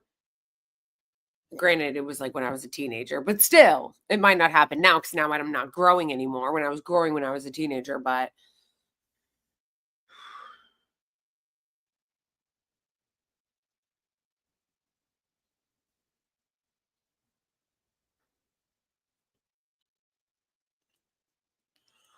yeah, so it just sucks. It just sucks. I don't want I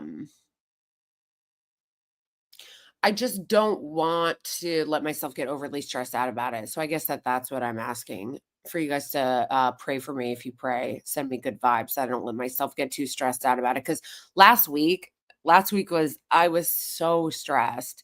I was so stressed. I was like overwhelmed, stressed about finding out I have to have my wisdom teeth taken out, stressed being told like your tooth is not savable in the front. You have to get an implant. So I have to see an implant specialist this week.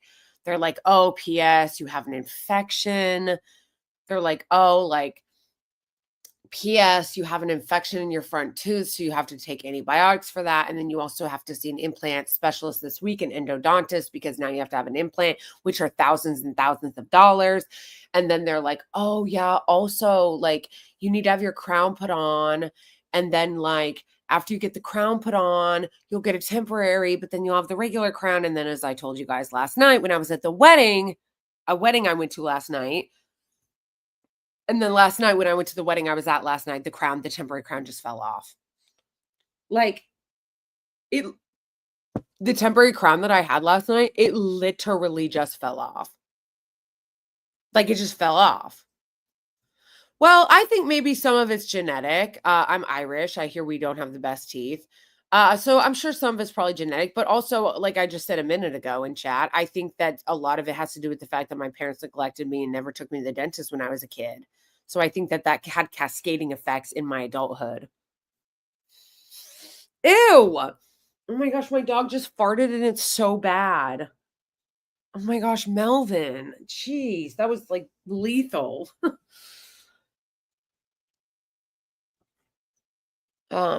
You know what I think? I think that we should get free healthcare because I'm tired of my taxes going. Think about how enraging that is, you guys. As we struggle with like all the health problems that we struggle with and like money and shit, our taxes pay for them to have universal healthcare. Like, how crazy is that?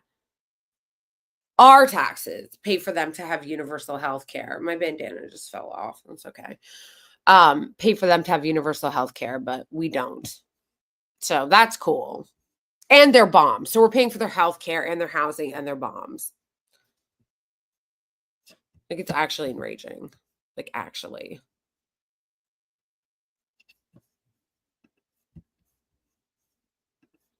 Yes, thank you for this reminder. I need that reminder, yes. Totally. And yes, you can also support me and my work and my channel and all the amazing content that I make, okay? By becoming a member. You can either donate to me on Venmo or you can become a member on my Ko-Fi or Patreon to support yours truly and all the banger content that I make. Yeah, exactly. Okay, so let's go back and finish this Francesca thing. I don't know how I got distracted, but That sounded bad. And I told her to not worry and that we would find a time in the new year. That week, she went on Glenn Beck's show. that's what it was. That's what it was.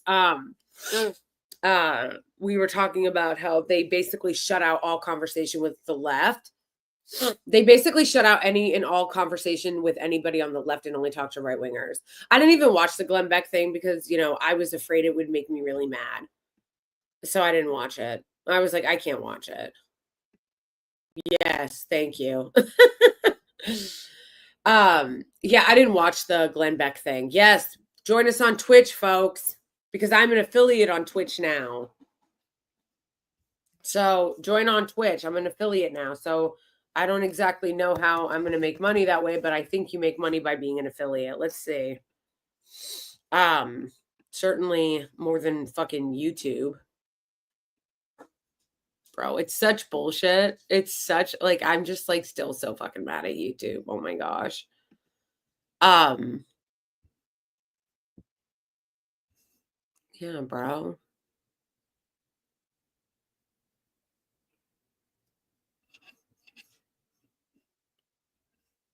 Wait a minute. Okay. And it kind of puzzled me, to be honest. She obviously now is likely not going to come on my show, in part because Jank did. And I wanted to talk to him about his own very cordial conversations with the right since the election or re-election of Donald Trump, in which he You know what's annoying, Zainab, is that I did put out a bunch of really base merch, and then when YouTube demonetized me, they took it down. Like, they made it so that, like, you know what? I think you can do it through Patreon. You can, right? Can you make merch through Patreon? Because I made a lot of really funny merch, like a lot of cool merch. And then when YouTube demonetized me, they took it away.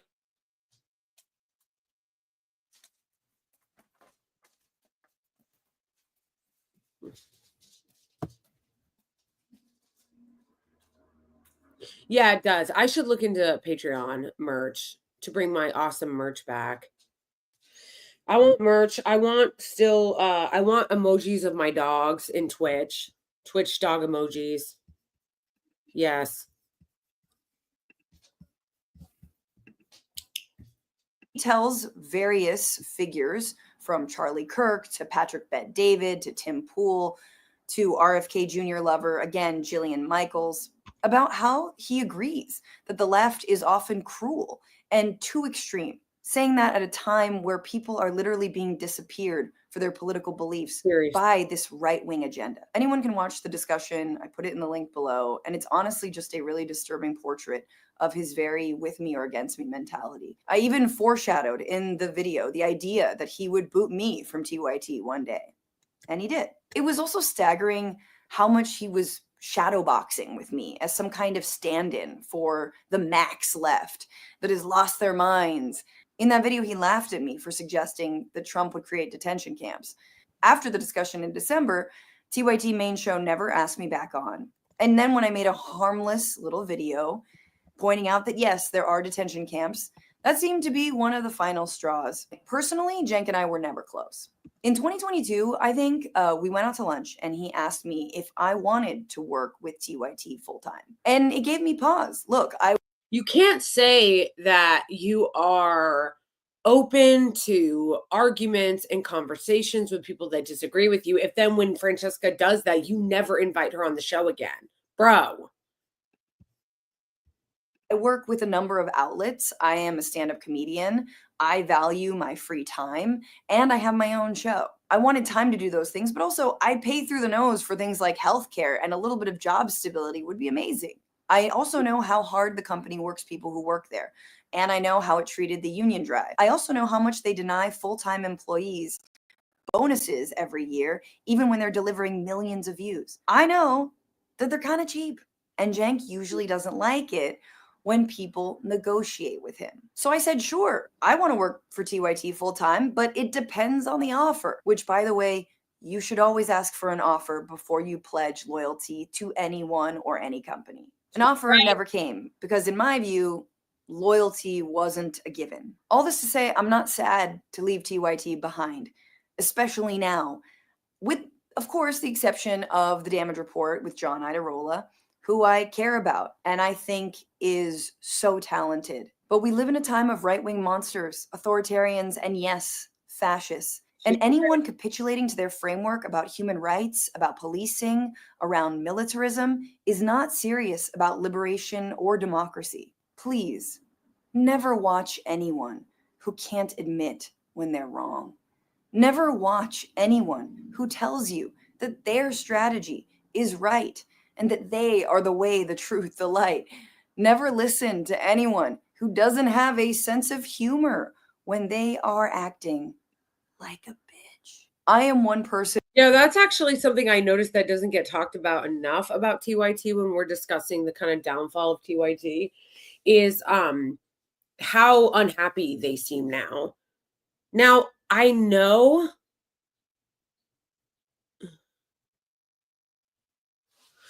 well, hold on about I want to read this comment, address it. I'll tell you why I disagree with this though, Zainab, is that the reason why Francesca got let go or kind of uninvited from going on TYT is because she was speaking out. She wasn't like Johnny come lately, like I'm only speaking out now that I've been fired. What got her fired, so to speak, or uninvited from going back on the shows was because she did speak out. Like she didn't. Is that you farting? I thought it was Melvin. Yikes, it's you shaking. Blech. Oh my gosh. What did you eat? Okay. Oh my gosh, it's brutal. How does something so foul come out of something so cute? Anyway,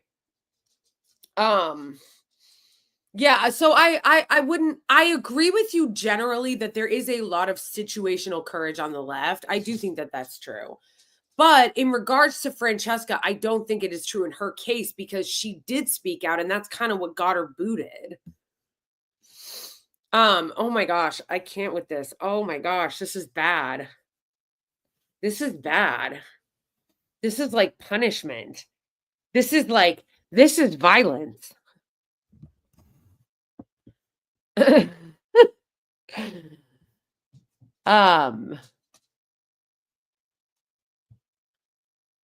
I think one of the things that I did notice too about the downfall of TYT, which I was going to say before that lethal atomic bomb just went off and stunk up my whole apartment, is that I think is that they definitely don't look like they want to be there.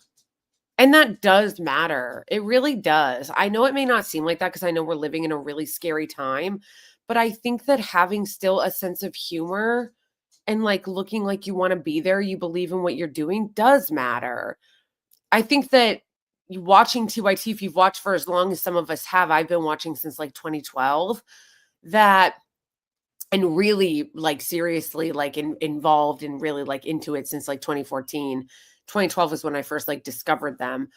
But like they always had a lot of fun. And it was fun watching it with them, not to be like a parasocial weirdo, but like you started to feel like you knew them, you know? And I know like you don't know them, obviously, but like I really got to understand like their personalities and they were funny and they were fun and you liked watching the news with them. And it was hard because they were covering a lot of serious things, but then they also would like, you know, make jokes. And Jank had that really funny soundboard he used to always use. He doesn't use the soundboard at all anymore. And those always seem like small things, but like those things do matter. And I am of the belief that even if you are living in a really, really, really difficult time, in a really scary time, that you still need to have a sense of humor. You still need to find joy in laughing about things because how, like, to me, that's the only way I know how to get through hard times. And I think it's important because you can't be serious all the time. It's draining on your soul. Like you need to be able to laugh. And that is part of resisting too, as dorky as that sounds. I know it sounds very dorky and very cringe, but I think that it is important. And they used to like have fun. They used to laugh. They used to, you know, use the soundboard more. Like, especially Anna. Anna looks miserable all the time. Like, she looks like she hates what she's doing. And it's like, you feel that when you're watching the show, you know? Exactly. Bad Hezbollah, like when I went on Bad Hezbollah like a month ago or something, and I had so much fun with them, even though like we were also talking about some pretty serious things. Um, it's one of the things I used to love about watching Michael Brooks, may he rest in peace. He was so funny. He was so funny, and he would talk about really serious things, but he always was funny too. I just think that that is important. I think that it is part of like, I don't know, life, like how you get through things, you know? I don't know. That's another aspect of it that makes me sad. Also, same with the Majority Report. I think that Sam is funny. I think that the Majority Report is funny. I think that their fun half is very important because they talk about a lot of really, really heavy shit on the Majority Report. They interview a lot of people. They talk about the fascism, which I think is important. But then they also have funny segments and silly segments where they're making fun and dunking on people, and I think that that's important. It may seem like it's stupid and it doesn't matter, but like you need that levity.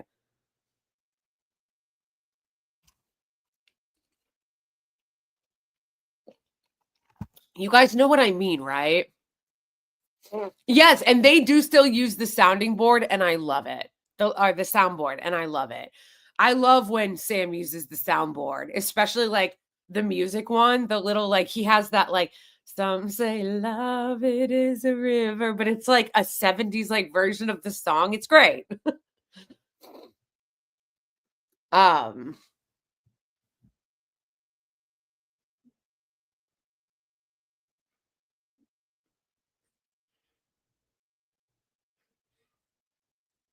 well, if it's too slow, watch it on 2 times speed. I watch most things on 1.5 speed, honestly. But that's also because sometimes I'll watch something if it's really slow on 2 times speed. But that is also because I make a lot of content and I research a lot of content, so if I'm listening to something, I have to listen to it quickly so that I can, like, get everything I need from it and take notes. I know, Michael Brooks was so wonderful. He really was. It feels very unfair. It feels very unfair to me that he passed away, and I never felt like it was explained, not that, and I understand it's none of our business, like, obviously, she doesn't have to feel like she needs to explain it, but it always, kind of, like, horrified me a little bit. Not anything like of his sister, because like I said, his sister, from what I have seen of her, she's wonderful, My heart literally breaks for her every single time I think about her having to go through losing her brother. But I don't think that anybody ever said how he died. And that the whole thing just feels so unfair. So unfair. Like, he was so young. He was like 36.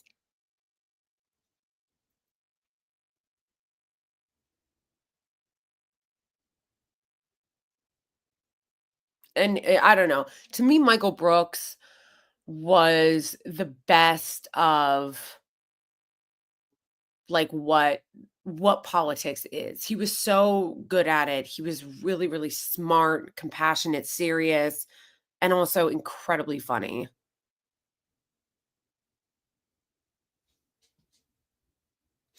I think that that was what was speculated about his death, but I don't know if that was ever confirmed because I don't think that they ever talked about it. That's what I'm saying.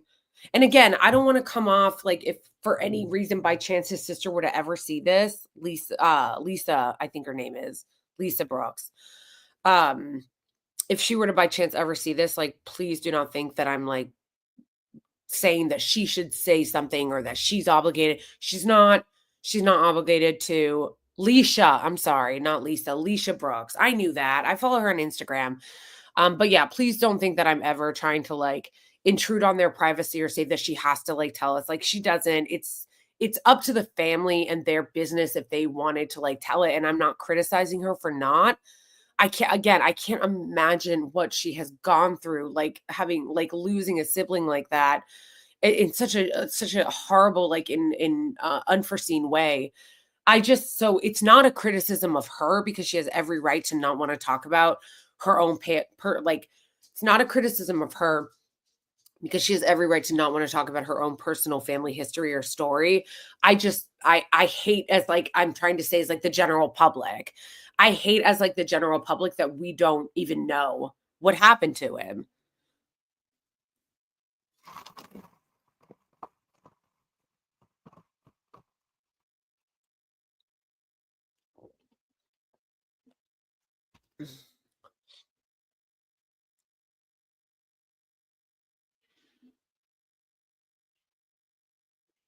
Oh, I don't know. If they did, then if somebody did share about it, I never did. I just heard people speculating what they thought it was. Um, but I don't know. Nonetheless, he was incredible. He really was. He was so funny. I remember being like so devastated too. This is like not trying to be like really petty or whatever, but like I was so excited. This was like a couple days before he died, like maybe like a week or something. He followed me on Twitter and I was so thrilled. I was so thrilled because I was telling him that I wanted him to bring back the Chris, what is his name? Chris.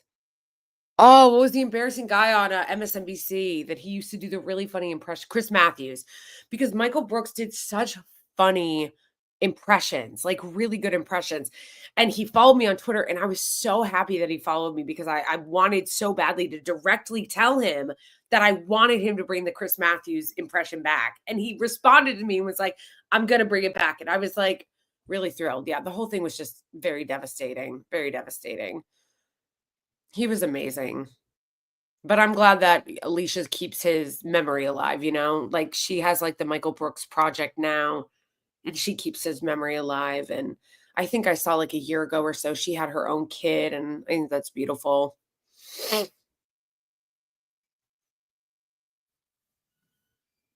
Alright, let's finish this. RIP Michael Brooks, just absolutely huge loss for the left. With a scrappy YouTube channel who pieces together my annual living. I have a fraction of the following of TYT, which is a $1 million media company. The idea that they choose to focus on me or other leftist creators in their field is honestly really disheartening and very revealing. Look, I wish the best for the people of TYT, but as for the main hosts, I kind of just wish them peace. Because it's been a long, long road with many skeletons in many closets. And honestly, I don't think they know where that road is going. And it's going to be really sad when they What you mean respond to by this that? video or try to I wonder what she means by that when she says it's been a really long road with lots of skeletons and lots of I just lost my train of thought. Conflicts. What does she say? Sorry, you know why I lost my train of thought and got distracted because I saw Boney Bird's message in chat. There's Elise. That's how we're gonna close the chat, okay?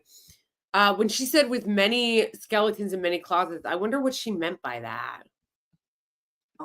And it's going to be really sad when they respond to this video or try to smear me. And honestly, I don't think they know where that road is going. And it's going to be really the idea that they choose to focus on me or other leftist creators in their field is honestly really disheartening and very revealing. Look, I wish the best for the people of TYT. But as for the main hosts, I kind of just wish them peace. Because it's been a long, long road with many skeletons in many closets. And honestly, I don't think they know where that road is going. And it's going to be really sad when they respond to this video or try to smear me as if there weren't so many other pressing things to talk about. But I just had to get it off my chest, explain to you what's going on, and tell you that I am the host of the Bitchuation Room podcast and also America Unhinged on Zateo. And you can also catch me doing live comedy, hopefully in a city near you. Until then, later. Wow. That's crazy. That's crazy. It's sad. It's sad.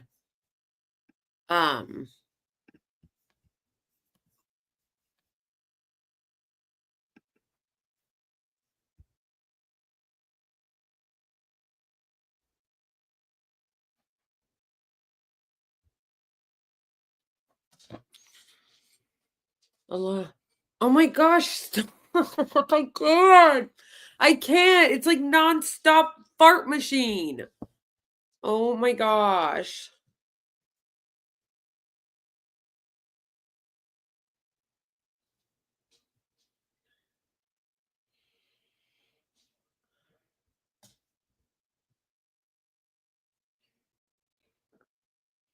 Yarman. I'm sorry I blamed you for the fart, Yarman.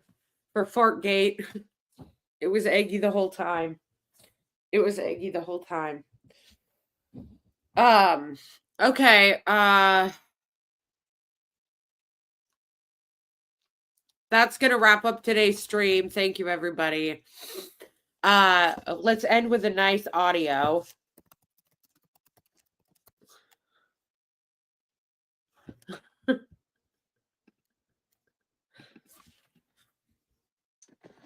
In this room, there is a list. This list, in Arabic, this list says we are in an operation. I like how he goes. The operation against Israel started in the 7th of October. I like how he says. Yes, join the Discord if you have not. The Discord is for all of us, okay? Specifically you guys. It's specifically for you. Hang, chat. And I am going to be live again on Thursday, okay? And Zainab, I will reach out to you on Twitter and get schedule for when you can come on Thursday, and we will do an interview or a chat, whatever. We don't have to call it an interview. It could be a chat, whatever. Sit down, whatever. Coffee. We'll call it coffee. Having coffee. Yeah, so yeah, I'll reach out to you about times that work for you. And let me know if I'm pronouncing your name wrong. I keep calling you Zainab, but you can tell me if that's wrong. Okay, everybody, join the Discord if you haven't. Thank you again to everybody who gave me a Venmo, and I love you all. And shout out to my patrons, shout out to my Ko-Fi members. I love you all. As always, free Palestine. And I'll see you guys on Thursday. Zaina. Oh, okay. All right. And also I forgot. Sorry, guys. I almost forgot. Shout out also to my mods. Okay.